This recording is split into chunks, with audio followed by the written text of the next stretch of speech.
So this presentation is about communication. We all have talked about how important communication is in everything we do, especially when you're working in a team. So what I'll cover is we'll just discuss the definition of communication. We'll really focus on recreation and what that is, problem solving, best practices, and then after this we do some case studies. Okay, so definition of communication.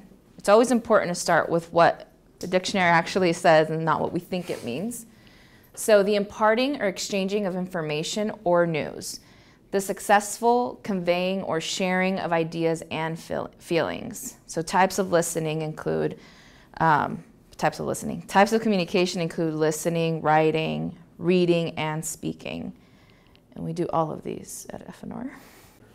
Okay, so definition was take notice of and act on what someone says, respond to advice or request, that's listening. And so as we just watched in the video, it's so much more than that. So what he described is more so recreation. So what is recreation? So creating a safe space for people to feel heard. After the person expresses their concern or thoughts, respond such that they feel heard. And this can include repeating back what they said by paraphrasing. Remember, do not sound like a parrot. And include the emotion that is coming across. Like, I can understand your concern. I can understand that you're frustrated, or I totally get that you're still confused. You know, whatever, speaking back to what they feel.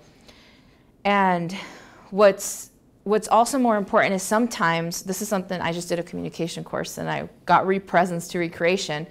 It also takes, like, when a client or someone is very upset, or the way that they're saying it to you, you kind of want to say with that emphasis. So I just don't understand why my tax return isn't done. You don't want to say, I know you don't understand why your tax return isn't done, right? Like, you don't just want to, like, they're like super frustrated and you're just very like, responding, right?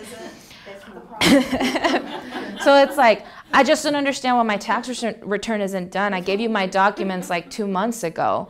Like, I completely get that you don't understand why your tax return isn't done. Even like the emphasis or the way that they're saying it, you kind of want to match it so that they're getting that you're getting it. Because if you're just like even kill, like, I know I totally, and they're just like, you're not listening to me. Like, why do you not care the way that I care? That's also part of recreation. And it assists in being able to ultimately you want them to know, or you want them to feel heard so that they know that you got it.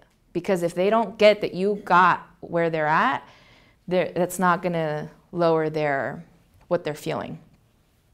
And it's valuable because it is an access to developing trust. Like, when I feel like someone's like actually gets me, I'm like, oh, you actually get me. And then I kind of like lower my defenses a little.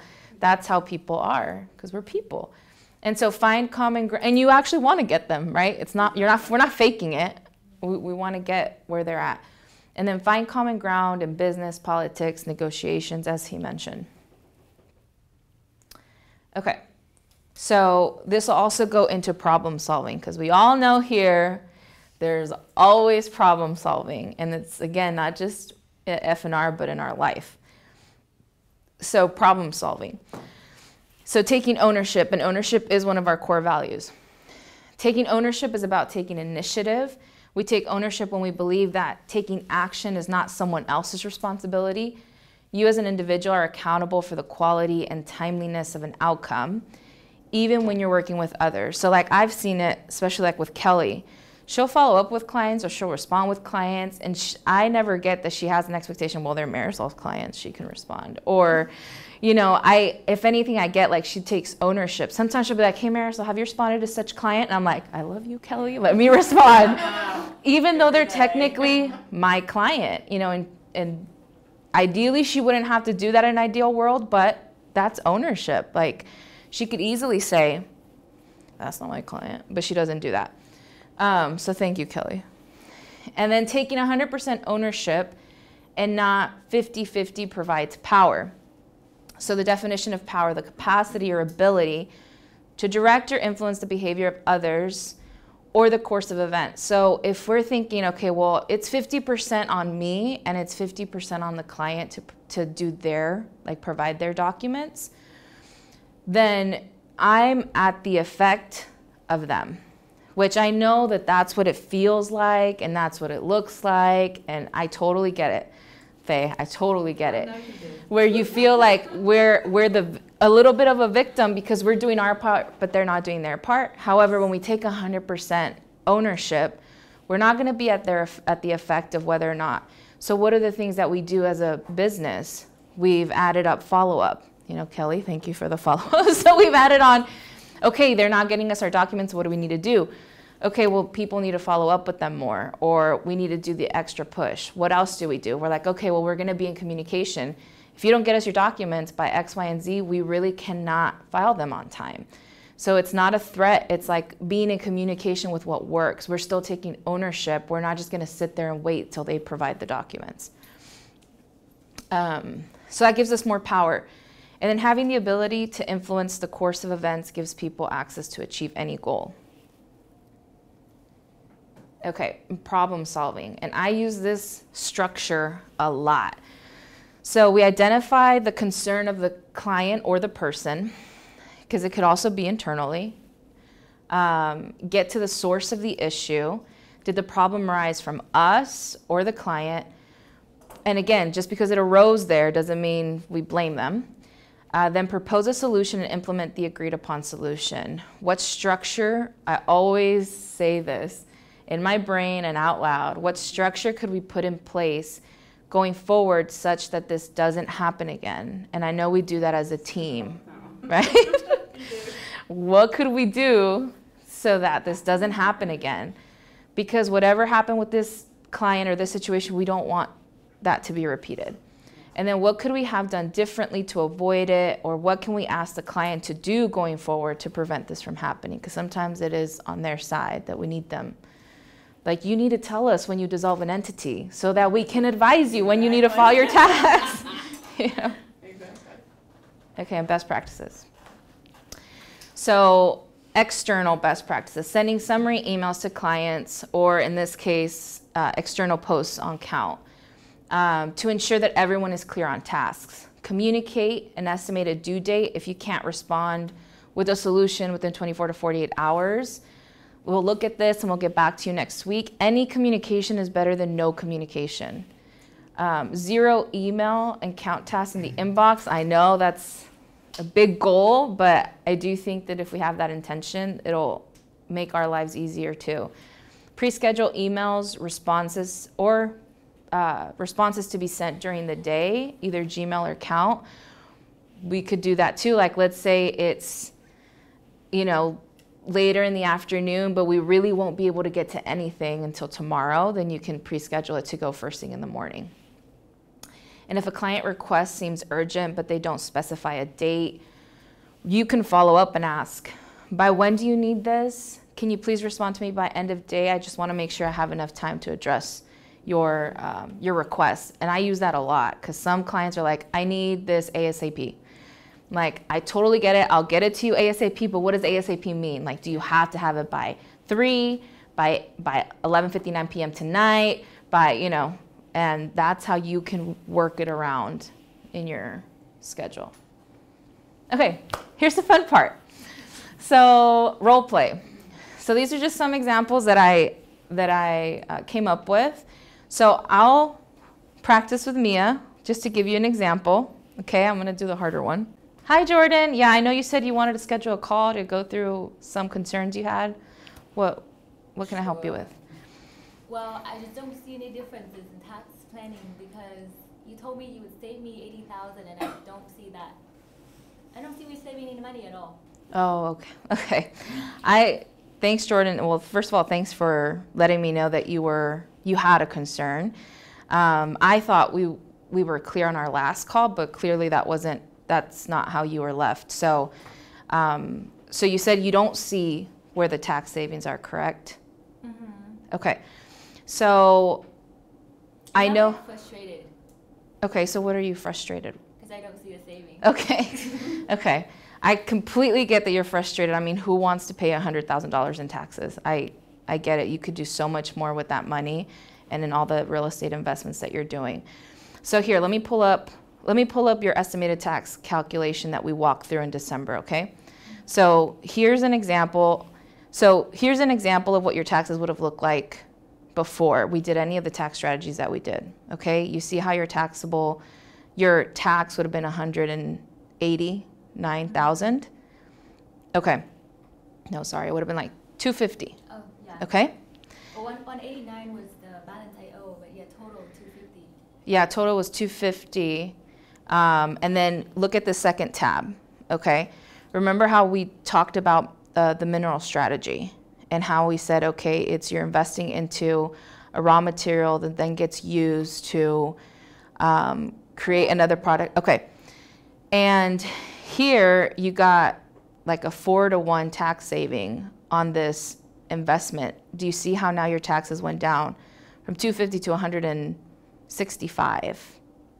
Is that the only thing we did? I thought I bought an airplane too.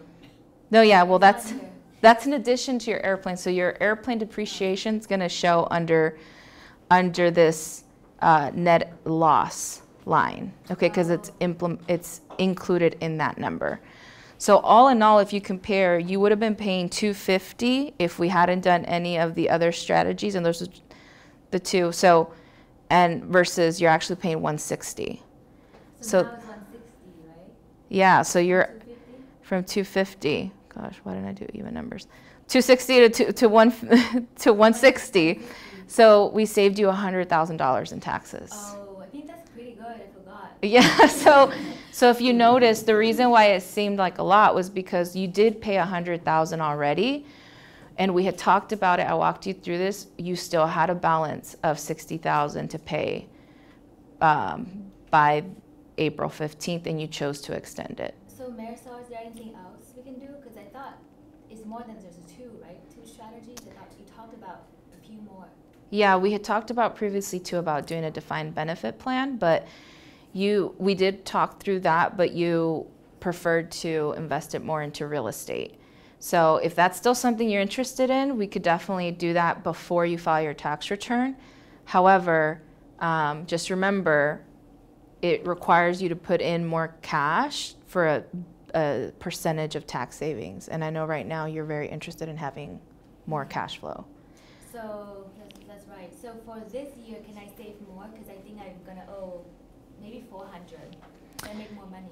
Yes, we could definitely revisit the other strategies. We also have others that you didn't want to implement this year, but we have captive insurance. We also have we have a new strategy that we've been educating ourselves on and exploring, which is a charitable contribution type strategy. Is that going to cost me a lot to implement more strategies though? Because I still don't want to spend money, but I just want to save more in taxes. I thought that's what you're for. So what you pay us for is for tax planning, in addition to the other services we provide to you. You pay us for tax planning, and with tax planning, we do assess all of your situation. We take time to develop a plan that's going to work for you, but then you decide which strategies you want to implement or not. And yes, there are costs associated with it, but your tax benefit, it's going to be higher than the costs or fees you're going to use to implement it. And I guess you're right. There we go. Okay. Thank you. Yeah, she threw a lot. Exactly how that call. Yeah. Now reenact how the call went. No, so I thought he only owed 140 though. luckily he at least remembered the balance. I used I did not use his numbers for confidentiality purposes, but he did remember the balance, and luckily Faye helped. Whatever the balance was, we halved it. When she did the tax prep, she even lowered the balance by half. So it was really good teamwork. So the other examples don't have to be that long, okay? But I do think Via was just testing me, but it's okay. So I do need a couple volunteers. So again, this is just practice. So who would like to practice? Where's my tax return? You've had the information for multiple months now. Okay. So you'll be the F&R employee, right? Well, I was going to be the client. Wow. I want to be the client. Okay, well, who wants to be the F&R employee? You can Come do it, on. Faye, you can do it. Yeah. Marlene, do you want to, how about you be the client? You know, Faye, I'm a little bit frustrated because, you know, I'm still waiting for my tax return. You know, I gave you the data. It's been 2 months already.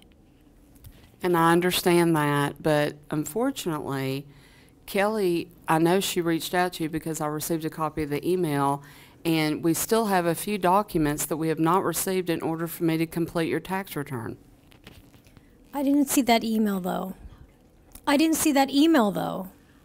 I am so sorry that you did not receive that email.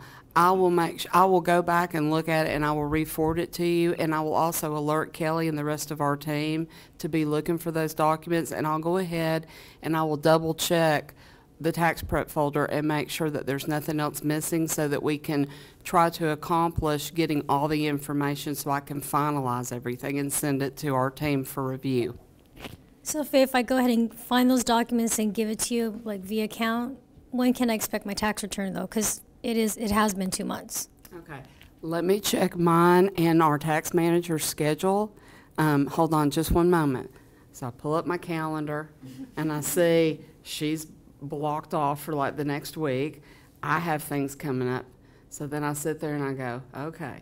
Then I have to put myself in Marlene's shoes as the tax manager. When can I throw this and put this in the queue for review? So then I go, okay. I'm looking at our calendars, and more than likely we can start the review process by the end of next week if you can get me everything by the end of this week. So is that a possibility of me getting your documentation by the end of this week to have everything we need to start preparing the return to get it completed by the end of next week? Okay, Faye, I can do that. Thank you. We really appreciate it. Thank you very much.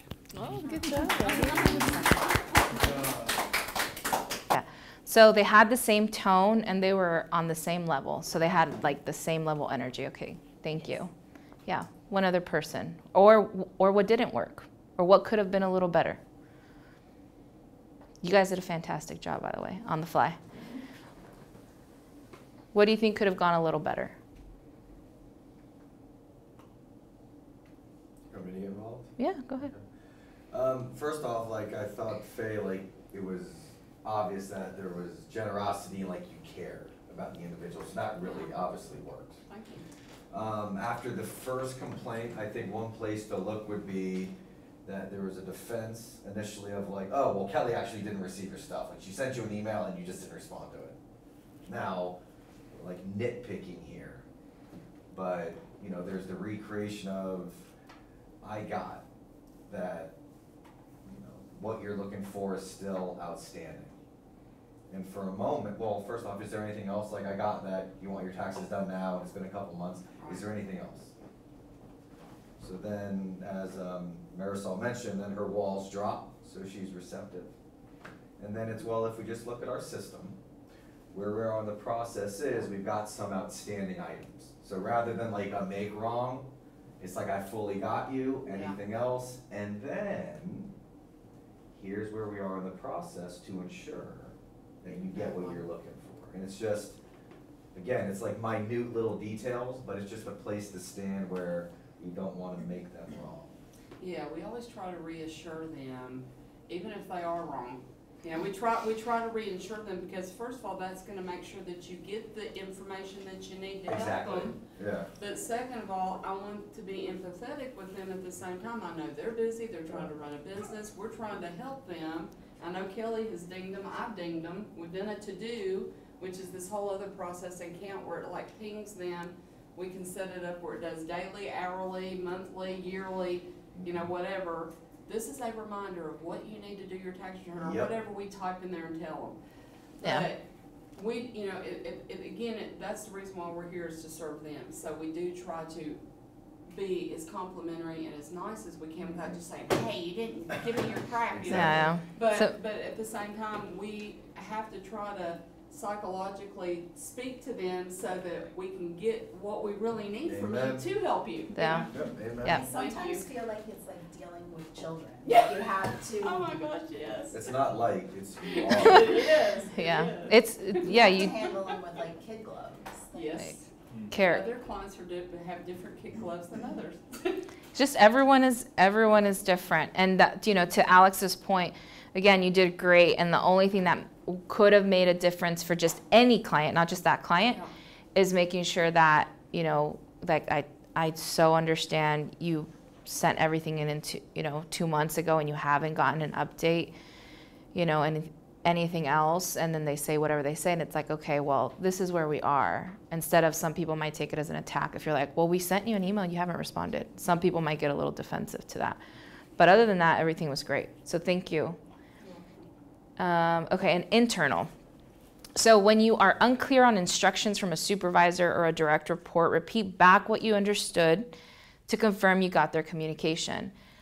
Document, summarize the action items. If you get instructions to do something that wasn't communicated through a project management system, which we are working on that to make sure it goes through a project management system, ask by when do you need this by, or can you please add it to count? Those are completely acceptable. Can you please add it to count?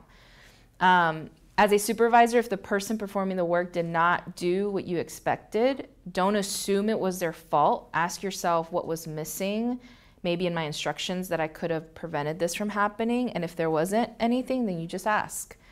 It's always easier to work through just to understand like what happened, not necessarily like blame the other person. It's like what happened. So you're looking at it together. Like what was the miscommunication? And hint, you can ask them to recreate your instructions to make sure they understood correctly. So if I gave instructions, if I asked Megan, can you please do X, Y, and Z, and Megan did not do X, Y, and Z, then, you know, maybe next time I'll say, okay, Megan, can you do X, Y, and Z? And you're like, yes, Marisol, I can do X, Y, and Z. And, you know, I got this, she understood my request. Internal examples. So I have about 5 minutes left, so we can only do one quick one. I think that's it. Yeah. Is that the last one, right, Marisol? Yeah, the last one is the easiest way to cause an upset is to have unmet You can expectations. do 2. Okay. So here's 3 scenarios. So tax preparer continues not to address all your review comments before sending the return and work paper back to you. Have a discussion on how to resolve this. 2, your supervisor gives you a task to categorize bank feeds, did not give you the statement or any additional instructions, recreate what you are to do. Or 3, you have multiple tasks on your list for the day and your supervisor is asking you to reprioritize. What do you do? What do you say and what do you do? Okay, ready? Petra, I am very busy today. Can you help me to figure out the best way to prioritize my day with my daily tasks? Okay, so I know that you have a lot of work to do, and you are the leader of the CSS team. And what I like you to do is to step back. I know that everything is just like everywhere right now in your head. And it's not, what I like you to do is, number 1, list out all the tasks that is sitting on your head, right? And just take a deep breath and try to take a look at what do you want to do right now, the most important, the top 3 important things. And just, you know, take a deep breath, and if you need to get some fresh air, just get out and get some fresh air and come back. But Mia just handed this document to me, and I really need to review it, and she says it's more important than something that Marisol gave me. How should I prioritize which of those 2 items is more important? What is the deadline? What is the due date on that? Did she tell you? Marisol did not tell me, but Mia said end of day. Okay, it's end of the day. Marisol didn't tell you. Usually she tell you though. Then what is the deadline? Okay, can you ask her what is the deadline? Can you to see that how urgency that is? Okay, I buzzed Marisol, and she said end of day also. The end of the day, okay. So what are those 2 tasks? Can you walk me through? And then you walk Now her, I gotta make up a task. and then you walk her through it, right? Okay, gotcha. So I totally understand that, you feel stressed and you don't know what is the next step we should do. So now I know that you already speak to Mia, and it looks like this is about clients. That we need to send the engagement letter to the clients.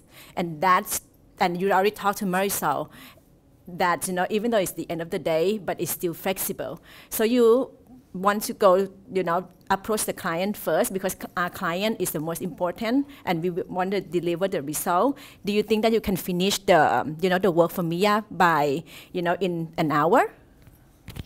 Absolutely. I spoke to Marisol, and she's a little more flexible on her due date. So. Okay. So let's take also, thank you, Kelly. So let's also take a look at your pipeline together so that you don't feel like, you have things everywhere. And I can see that your tasks, you have 10 tasks right here.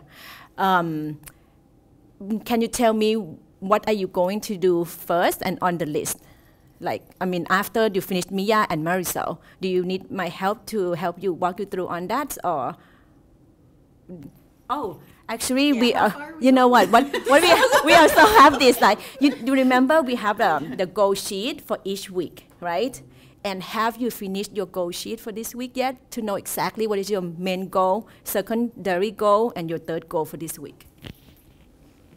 I have finished it, but let me review it and reprioritize items. And I'll let you know if I need any assistance with, the reprioritizing or reassigning. Yeah. And cut. Good job. Yeah, we were getting there. We were going forever. I'm like, wait, do I need to actually pull out some tasks? Let me log in. Yeah. Thank you. You guys did great. Similar question. So what worked? What do you think worked about that?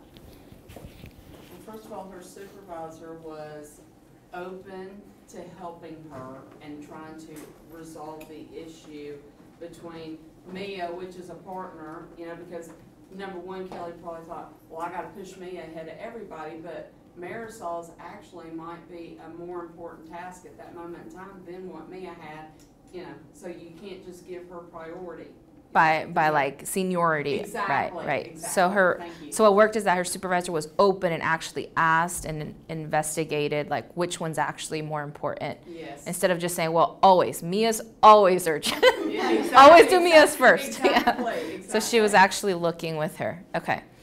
Okay, great. Well, in reality, I'll get them both done by the Yeah. end of the day. But it was still good for illustrative purposes. I'll finish it. And okay, and then what could have gone a little better? Like, what do you think maybe that was a little missing that could have been a little better?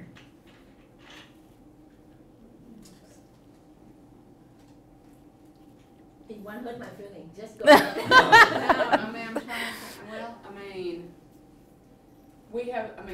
I'm trying to look at it from both angles, both persons' angles, because she's got so many things. She may not even know what was important to y'all. She might have, the pipeline might not be as completed between all three of you to know what all's going on. You know what I'm saying? Yeah. So then Kelly, bless her heart, right now she's got so many hats that she's wearing because she is one of a team of one instead of a team of 2 or 3, which is, some days we need about 4 Kellys, but, There's only one. oh, I know, we just need to clone you.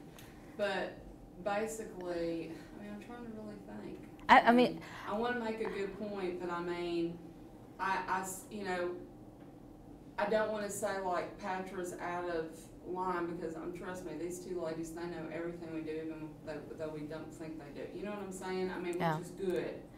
So, she has good supervision. She knows what all Kelly's got on her plate. She knows that the rest of us are throwing stuff on Kelly. And I'm glad that Mia is open enough to say, hey, and then you were open enough to say, I can be flexible because you need to do this too, So I think what it's still maybe it's still in a working that it works is being in communication, like practicing that. By when do you really, like, by when do you need it? Could I get it to you tomorrow morning? You know, I know Marlene and I do that all the time. Like, I can't fit it in here, but can I fit it in there? I think what really works about our team is that we're free to communicate with each other. And especially if there's that deadline and you know you're not going to be able to meet it, to have that communication and say, you know, I know you had this scheduled for today. I'm not, like with the master guide, like there was no way I was getting that done by June 30th. Exactly. So I reached out to Mia and Petra and I said, listen, I've been working on it, but there's no way I'm gonna get it done. I need, you know, I need to do something. Yeah, so it's being in communication with that's what works. We probably don't have time for another one. But I think the way that we work here is because we have a small business. It's not like multi-million-dollar business yet. We want to get there, but we're not there yet. So even if we have goals and we have targets, things change all the time. Like for this retreat, in the first 2 hours yesterday, 10 things changed. You guys didn't even know. So like today we're running out of time. Yeah, and then another thing to add to, like flexible in your since you're not assuming that you have a team member under your team, right? And in that task, even though you want to do it yourself and you trust yourself, I know, but you got to delegate. I to know. to And I know that's one thing that I need to work on as well is, that was my issue that I had with Melissa, like I need to let go of my baby clients that I keep for myself. And the way you do it though is you make sure that you can be confident in your training. Like develop your training such that you're like, there's no way someone cannot duplicate this. That way you'll have confidence to let go. But if you don't feel confident in your training, that's why you haven't let go yet. So that's how you can get confident. Okay. Because you can do something about that, right? You got it, Kelly. What was your final core value from yesterday? Results. Exactly. That's the most important Yeah. core value. Yeah, so like that last conversation is critically important, and I think I actually did it on one of the Friday calls with your team. There was a Simon Sinek video, and it was talking about when you build a Navy SEALs team, Yeah, I remember it's that. not the Heisman Trophy winner who is gonna be the best Navy SEAL. The best Navy SEAL is actually the guy or the girl who ensures that he or she is there to make sure everybody else on the team completes the mission or wins or gets the results. So to Marisol's point, you know, in taking on either a breakdown or a shift in priorities, as long as you have the results in mind, which means the fulfillment of your desire for the client to win, you can actually say anything to anybody because it's for the client result. Any other little story that you make up, well, why the hell is Marisol saying that to me and put that on my shoulders? Or, Jesus, Alex, like, why'd you have to put it that way? All of that's just a story and not true. So, to Marisol's point, as long as there's direct communication, hey, I'm gonna request that this one's put on hold so the two of us can laser focus to get this done. All that is a conversation. Anything added to that conversation is just a story that most of the time is unhealthy. I learned that in Landmark too. Yeah, and so that's a really just powerful place to stand, and I just know one of your core values is results. And so if that's kind of your source of the communication, it's just not a big deal. Yeah, and I think the other way to look at it is to take a look at our vision. That's why we have you repeat it every day, right? What is our vision? What is our mission? Is it contribute toward our mission and vision or not? And that's going to answer your question, how you're going to prioritize your day. That's very good. Yeah, core values. Right. We have that too. Yeah. Well, thank you everyone for your participation and jumping in, and that was the end.